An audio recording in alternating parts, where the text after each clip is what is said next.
कौन बनेगा देश का अगला प्रधानमंत्री? और ये आंकड़े जो आपके सामने मैं प्रस्तुत करने जा रहा हूं, कहां से आए हैं, क्या आए हैं, पूरे एक एक आप चीजें आपके समक्ष आने जा रही हैं। और इस वक्त का अगर आपसे पूछे तो मेरे ख्याल से सबके मन में सबसे बड़ा सवाल है कि नरेंद्र मोदी तो प्रधानमंत्री का टेन्योर 3 हासिल कर चुके लगभग, लेकिन अगला प्रधानमंत्री कौन होगा? लोग राहुल गांधी को इस रेस में देखते हैं, लेकिन हम यहां पर बताने जा रहे हैं कि राहुल गांधी तो विपक्ष के हैं। वो प्रधानमंत्री के तौर पर इसलिए देखे जाते हैं क्योंकि वो विपक्ष में बैठे हैं। उनका वोटिंग परसेंटेज या वोटिंग शेयर से नहीं उसका कोई लेना देना है। लेकिन यहां पर आपको अमित शाह, योगी आदित्यनाथ और राहुल गांधी में अगर कंपेयर करें तो वो उसमें कौन आगे जा रहा है प्रधानमंत्री के पद में? अगर आज चुनाव हुए तो कितने वोट सीटें आ रही हैं, ये सब कुछ एक एक आंकड़ा, और क्या कारण रहा है कि बीजेपी का जो परचम है वो इतनी तेजी से आगे बढ़ा, उसके भी एक एक आंकड़े पब्लिक के आपके सामने आने जा रहे हैं। अनुरोध करेंगे इस पूरे आंकड़ों पर अपनी राय प्रतिक्रिया जरूर दीजिएगा और वीडियो को लाइक किए बिना अपने हित मित्रों को शेयर किए बिना मत जाइएगा। यहां पर आपको पहले बता दें, आपको ये आंकड़े एक दिन के नहीं हैं, ये आंकड़े लगातार कंटिन्यूअस समय समय पर ये सर्वे किए गए और सर्वे का ग्राफ चार्ट से लेकर के पता पूरा एकदम कंप्लीट डाटा है। इसलिए इसमें खामियां होने की संभावना जो उसे कहते हैं ना कि बहुत कम है, और ये देश का यही मिजाज है, यही मूड ऑफ द नेशन है। आपको दिखाने जा रहे हैं, बाकी बताएंगे इसके आंकड़े कहां से आए हैं। शुरुआत करते हैं। सबसे पहला आंकड़ा, अगर आज चुनाव होते हैं, मतलब इस चुनाव के अगर इस तरह के चीजें होती हैं, अब होती हैं, तो क्या कहता है ट्रेंड आपके सामने आ रहा है। वोटिंग प्रतिशत का आंकड़ा लोकसभा चुनाव का आपके सामने है। सबसे पहले देखिए, आपको ये इंडिया टुडे सी वोटर्स के जो सर्वे थे, सबसे नीचे से आप देखिए, यहां पर 2024 इलेक्शन रिजल्ट देखिए दिखा है, जहां पर ये वोटिंग प्रतिशत है, यानी कितने परसेंट वोट किस पार्टी को मिले। 2024 इलेक्शन में सबसे नीचे देखिए 42.5% मिले थे एनडीए को, 40.6% मिले थे यहां पर इंडिया को, 16.91% अन्य के, और 1.9% यहां पर मिले थे, वो मिले थे लीड किया था, मतलब जो लोगों ने किया था। अब आगे बढ़ते हैं। यहां पर देखिए 2024 में ये सर्वे हुआ था, वहां 44% का वोट शेयर था एनडीए का। अब वही फरवरी 2025 में जब हुआ ये वोटिंग परसेंटेज का, तो यहां पर पहुंचा एनडीए का 47%, उसके आगे देखिए 41% यहां पर पहुंचता इंडिया का। उसके ऊपर जाते हैं तो अगस्त 2025 में जब आंकड़े आते हैं तो 47% एनडीए रहता है, और एनडीए अलायंस, मतलब इंडिया अलायंस भी घट, मतलब वहां पर 41% रहता है। लेकिन वहीं जब फरवरी 2026 में पहुंचते हैं तो यहां पर आंकड़े 47% एनडीए होता है, 39% पर यहां पर आ जाता है इंडिया, और ये सीधे तौर पर इंडिया को 2% का लाभ है। तो ये वोटिंग शेयर जो मैंने आपको दिखाया। आगे बढ़ते हैं, कुछ और आंकड़े एक एक करके आपके सामने आएंगे, क्योंकि अभी यहां पर आंकड़े आपके सामने जो आने जा रहे हैं वो आंकड़े हैं कि आखिरकार कौन बन सकता है प्रधानमंत्री, कौन होगा लेटेस्ट चेहरा। लेकिन सबके बीच में सबसे पहले हम आपको प्रमुख आंकड़े दिखाने जा रहे हैं कि आखिरकार बीजेपी जो सत्ता में आ रही है, कौन प्रमुख मुद्दे हैं जिसके कारण सबसे ज्यादा उसका इंपैक्ट पड़ा है पब्लिक के ऊपर। आपके सामने एनडीए सरकार की सबसे बड़ी उपलब्धि क्या रही है। उपलब्धि क्या है देखिए परसेंटेज में। अयोध्या में राम मंदिर और काशी विश्वनाथ कॉरिडोर का निर्माण, पुनर्विकास, 15% लोग मांग रहे हैं कि सबसे ज्यादा 15% लोग मान रहे हैं कि ये उपलब्धि मोदी सरकार की है। राम मंदिर और काशी विश्वनाथ, यानी बीजेपी का हिंदुत्व का एजेंडा यहां पर सबसे आगे है। इसके अलावा दूसरा पॉइंट, राजनीतिक स्थिरता, 13% लोग कर रहे हैं, क्योंकि स्टेबिलिटी है गवर्नमेंट में, इसलिए ये इसका उपलब्धि है। इसके अलावा भ्रष्टाचार मुक्त सरकार, 11%, बहुत बड़ा आंकड़ा है। अब समझिए, भ्रष्टाचार मुक्त भारत की बात करते, तीसरी बार यहां पर टेन्योर में मोदी सरकार आई है, वहां पर भ्रष्टाचार मुक्त सरकार की बात की जा रही है। इसका मतलब साफ तौर पर कि मोदी के ऊपर लांछन लगाने वाला कोई नहीं है। इसके अलावा मेक इन इंडिया 10%, बुनियादी ढांचे इंफ्रास्ट्रक्चर का विकास 9%, कल्याणकारी योजनाएं 7%, जम्मू कश्मीर से अनुच्छेद 370 हटाना 7% का है।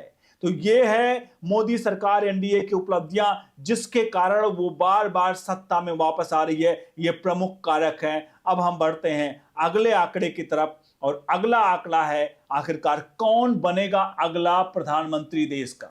ये देखिए कौन बनेगा प्रधानमंत्री देश का आपके सामने है। और यहां पर जैसा मैंने कहा एक वक्त का ये आंकड़े नहीं है, आंकड़े समय समय के हैं, इसलिए सबसे पहले हम सबसे नीचे से आंकड़े देखेंगे। आपके सामने देखिए preferred candidate for prime minister यानी प्रधानमंत्री पद के लिए सबसे प्रबल दावेदार नीचे देखिए द हिंदू CSDS लोकनीति की जो जून 2024 में लिया गया था 41% उस वक्त नरेंद्र मोदी और 27% उस वक्त राहुल गांधी था और 32% लोगों ने कहा था कह नहीं सकते। इस बीच इंडिया टुडे सी वोटर का अगस्त 2024 में यहां पर बात करें तो 49% नरेंद्र मोदी यहां पर कहा था, 22.4% राहुल गांधी और 28.6% कुछ कह नहीं सकते हैं। इसके अलावा इंडिया टुडे सी वोटर्स का ही फरवरी 2025 में था तो 51% यहां पर आपको बता दें ये था नरेंद्र मोदी, 25% राहुल गांधी और 24% ने कहा हम कुछ कह नहीं सकते।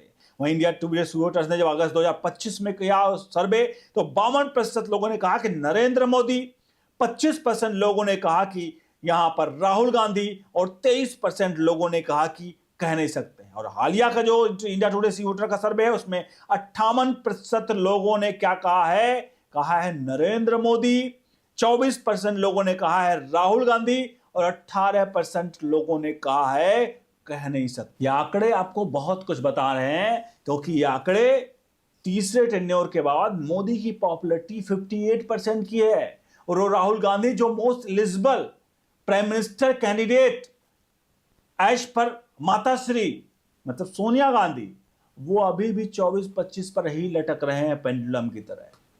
अब सोचिए क्या आपको लगता है कि इतना बड़ा फासला, 56 साल की उम्र, पूरा गांधी परिवार और कौन कौन से ब्रांडिंग के बावजूद भी 25% हासिल कर रहे हैं, जिसमें एक खास समुदाय का वोट शेयर बहुत भयंकर होगा, इसमें आप समझिएगा। उसके बावजूद भी राहुल गांधी कहते हैं वो प्रधानमंत्री बनेंगे। बहरहाल आप लिए चलते हैं अगले आंकड़े की तरफ, क्योंकि अगला आंकड़ा आपको सबसे बड़ा यहां पर बता रहे हैं कि राहुल गांधी के किनारे करिए, सबको किनारे करिए। बात करने जा रहे हैं कि आखिरकार बीजेपी के अंदर कौन है सबसे मोस्ट एलिजिबल, बैचलर की बात नहीं कर रहा, most eligible prime minister who is best suited to succeed Modi as the BJP prime ministerial candidate. यानी कि बीजेपी के प्राइम मिनिस्टर के कैंडिडेट के सबसे अच्छा सूट कौन करेगा मोदी के बाद, मतलब कौन बन सकता है। इसमें देखिए अमित शाह को लेकर के ये समय समय के आंकड़े हैं हर साल दर साल। तो पहले 29% लोगों ने कहा, फिर 29%, फिर 26% से 27%, यानी लेटेस्ट जो आंकड़ा था उसमें 27% लोग कह रहे हैं कि मोदी के बाद अमित शाह बन सकते हैं देश के प्रधानमंत्री। अब आ जाते हैं नीचे योगी आदित्यनाथ की तरफ। समय समय के आंकड़े इनके भी हैं। 26% यहां पर लोगों ने कहा पहले कुछ वक्त के पहले की, पहले 26% हुआ, फिर 25%, फिर 19 घटा और अभी आंकड़ा फिर 25% का है। यानी 25% लोग कह रहे हैं कि योगी आदित्यनाथ अगले प्रधानमंत्री बन सकते हैं। ध्यान रखिएगा 27% को अमित शाह को कह रहे हैं, 25% यहां योगी आदित्यनाथ को कह रहे हैं। इसमें सबसे समझने वाली बात यह होगी क्योंकि अमित शाह केंद्र की सत्ता में है, जहां पूरा देश उनको जानता है, उसके बावजूद भी वो 27% पे हैं और 25% योगी आदित्यनाथ सिर्फ एक प्रदेश के मुख्यमंत्री हैं। इसलिए 25% में लगता है 27 के कंपेयर में अगर बात करें तो भारी होगा, क्योंकि पॉपुलैरिटी अमित शाह की गृह मंत्री हैं उनकी पूरे देश में ज्यादा है, उसके बावजूद भी योगी आदित्यनाथ उनको भी कंप्लीट कर रहे हैं, बड़ी बात है। इसके अलावा तीसरा नाम नितिन गडकरी, 15, 16, 13, 15 यानी 15% का है। राजनाथ सिंह 5, 4, 6, 6 समय समय पर होते रहे। शिवराज सिंह चौहान का भी नाम था, जहां 3, 2, 5, 3। ये समय जो आंकड़े समय समय के होते रहे, बदलते रहे, लेकिन लेटेस्ट आंकड़ा जो रेड कलर का है सारे में वो लेटेस्ट आंकड़ा है। यानी कि यहां पर अमित शाह और मोदी, माफ कीजिएगा, मोदी के पद के लिए, प्रधानमंत्री के लिए बीजेपी में ही अमित शाह और ये जो है योगी आदित्यनाथ के बीच कड़ी टक्कर देखने को मिल रही है। इससे पहले हम फाइनल आंकड़ों की तरफ बढ़ेंगे, कितनी सीटें किसको प्रोजेक्ट कर रहे हैं, लेकिन उससे पहले आपको दिखा दें कि अब तक का बेहतर पीएम कौन रहा है देश का, वो भी आंकड़े आपके सामने दिखा देते हैं। आपके सामने आया वो आंकड़ा, who has been India's best prime minister so far. यहां देखिए नरेंद्र मोदी पहला। समय समय के भी आंकड़े हैं, मतलब हम 22, 23, 24, 25 तरह से आंकड़े रखे हैं हर साल के। तो शुरुआत में 45, 47, 43, 44, 52 और 51%। सबसे लेटेस्ट डाटा जो है वो 51% का है, जहां पर लोग कह रहे हैं कि सबसे बेस्ट नरेंद्र मोदी प्रधानमंत्री देश के हैं अब आ जाते हैं दूसरे नंबर पर नीचे मनमोहन सिंह। मनमोहन 8, 8, 11, 11, 11, 12, 14, यानी 14% लोग, यानी इससे प्रीवियस में मनमोहन सिंह थे वो 14% और प्रधानमंत्री नरेंद्र मोदी 51%। अटल बिहारी वाजपेयी की तरफ बढ़ते हैं, उनके भी आंकड़े 17, 16, 12, 15, 12, यानी 12% का टॉप का है, यानी कि साफ तौर पर ये भी कहीं दूर दूर नजर नहीं आ रहे हैं नरेंद्र मोदी के सामने। इंदिरा गांधी, आयरन लेडी, कांग्रेस का प्रचार प्रसार इन्हीं के नाम से चलता है, लेकिन यहां पर भी देखिए सबसे लेटेस्ट 10% का आंकड़ा है, सबसे आखिरी काला। जवाहरलाल नेहरू की बात करें तो इनका 5% का आंकड़ा। फिलहाल अब जवाहरलाल नेहरू की बात करने का कोई वक्त नहीं, क्योंकि बहुत पुराना है, ये पुराने लोग ही वोट करेंगे, लेकिन फिलहाल 51% के साथ नरेंद्र मोदी अब तक के बेहतर प्रधानमंत्री हैं, जो एज सो फार अब तक जितने प्रधानमंत्री हैं उन सब में अब उन्होंने साफ तौर पर बड़ा ये आंकड़ा छू लिया है। अब हम सबसे पहले अब बढ़ते हैं, सबसे जो प्रमुख आंकड़ा है वो है आपके सामने, अगर राष्ट्र चुनाव हुए तो किसको कितनी सीटें मिलेंगी आपके सामने। सीट प्रोजेक्शन सबसे नीचे से हम बात करेंगे। देखिए 2024 में इलेक्शन रिजल्ट आए थे, 293 सीटें एनडीए जीती थी, 234 सीटें इंडिया अलायंस जीती थी, 16 सीटें अन्य के खाते में गई थी। अब बढ़ते हैं, आ जाते हैं प्रोजेक्शन क्या था। अगस्त 2024 में इंडिया टुडे सीवोटर ने एक सर्वे किया, सैंपल साइज था 1,36,000 का, इसमें एनडीए के खाते में 299 सीटें, यानी जो 293 थी वो बढ़कर 299, यानी 6 सीट यहां बढ़ती दिखी। जस्ट चुनाव के बाद 232 इंडिया अलायंस, जो 234 थी, 2 सीट घटती, अन्य के खाते में 12। अब बढ़ते हैं फरवरी 2025 का आंकड़ा, इंडिया टुडे सीवोटर का ही। यहां पर यह आंकड़ा जो 299 का था वो 343 पहुंच जाता है। सीधे तौर पर एनडीए के खाते में 343, इंडिया के खाते में यहां पर आपको दिख रहा है 188 और 12 अन्य के खाते में। अब बढ़ते हैं अगस्त 2025 में, जहां आपके यही इंडिया टुडे सीवोटर का आंकड़ा क्या पहुंचा, जो 343 था वो घटकर 324 का रह गया, और जो इंडिया अलायंस 188 पे थी वो 208 पर पहुंच जाती है और 11 अन्य के खाते में था। अब इसके अलावा आगे बढ़ते हैं, लेटेस्ट आंकड़ा जो है इंडिया टुडे का वो है, आपको बता दें वहां पर एनडीए है वो 352 सीटें जीत रही है, यानी 352 सीटें एनडीए, 182 सीट पर आ चुकी है इस वक्त इंडिया अलायंस और 9 अन्य के खाते में।